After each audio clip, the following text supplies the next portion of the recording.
అబ్దుల్ కలాం గారే wings of ఫైర్లో ఒక చోట రాసుకున్నారు. ఆయనకి కోరిక, తపన ఎట్లాగైనా మెడ్రాస్ ఇన్స్టిట్యూట్ ఆఫ్ టెక్నాలజీలో ఏరోనాటికల్ ఇంజనీరింగ్ చదవాలని. సీట్ వచ్చింది. 1000 రూపాయలు కట్టాలి. ఆ రోజుల్లో 1000 రూపాయలు లేవు. నాన్నగారికి ఇచ్చే పరిస్థితి లేదు. ఆయన కలలు నెరవేరే అవకాశం లేదు. అటువంటప్పుడు ఆయన తోబుట్టువు జోహ్రా అనుకుంటాను, నేను చాలా రోజులైంది చదివి.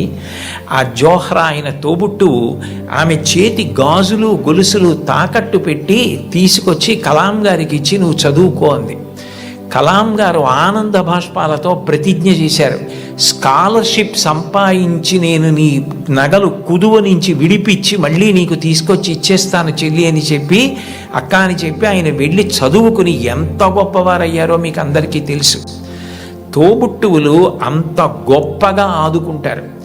తోబుట్టువులను నిర్లక్ష్యం చేయడం, మా అన్నయ్యతో నాకు మాటలు లేవండి, మా తమ్ముడితో నాకు మాటలు లేవండి, మా అక్కతో నాకు మాటలు లేవండి, ఈ మాట అనడం చాలా దారుణం. నీ తోడబుట్టిన వాడితోటే నువ్వు సర్దుకోవడం చేత కాని వాడివి సమాజంలో ఎవరితో సర్దుకుంటావు, ఎవరితో శాశ్వతంగా స్నేహాన్ని నెరపగలుగుతావు? నిన్నెవరు నమ్ముతారు? ఎంతమంది వచ్చినా నీ తోబుట్టువులు నీ ఇంటికి రాకపోతే ఏమిటో ఆయన ఊరందరికీ చెప్తారు కానండి, వాళ్ళ తమ్ముడే వాళ్ళ ఇంటికి రాడు, వాళ్ళ అన్నయ్యే వాళ్ళ ఇంటికి రాడు అంటారు. విలితి ప్రసంగం అవుతుంది. తోబుట్టువులతో సఖ్యత ఎప్పుడూ పాటించాలి. ఘర్షణ అన్నది ఉంటుంది. ఒక్కొక్కటి మనకిష్టమైంది తమ్ముడికి ఇష్టం లేకపోవచ్చు. ఏది ఇష్టం లేదో దాన్ని పరిహరించండి. ప్రేమగా ఉండడం, ప్రేమ పంచడం, అందరితో కలిసిమెలిసి ఉండడం బాగా నేర్చుకోండి.